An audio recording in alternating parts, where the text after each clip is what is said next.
मतलब वो अपनी एक मेहनत करते हैं तो आने वाला जो दिन होता है हमारा वो एक अच्छा गुजरता है।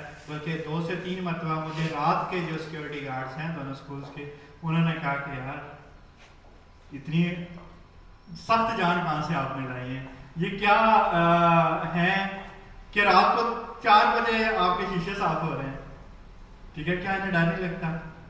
तो शायद ज़्यादातर लोग समझ गए होंगे।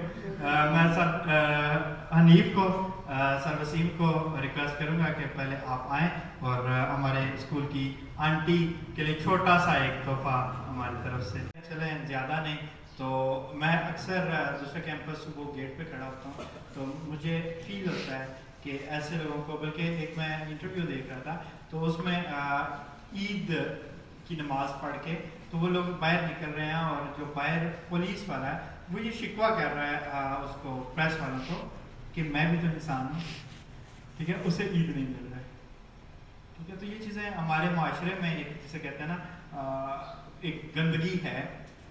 मैं तो ऐसे अल्फाज यूज़ करूँगा, ठीक है, अगर किसी को बुरे लगते हैं तो एक अलग बात है, लेकिन ये लोग मतलब इतनी मेहनत करके अंदर के सारे मामलात को छोड़ के, ठीक है, बाहर गेट पे सर्दी गर्मी धूप सख्त या बहुत ठंडी हवाएं इस सब को बर्दाश्त करके सारे निज़ाम को संभालते हैं।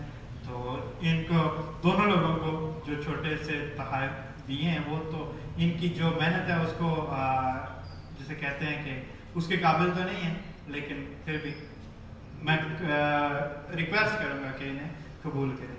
Thank you so much. Thank you.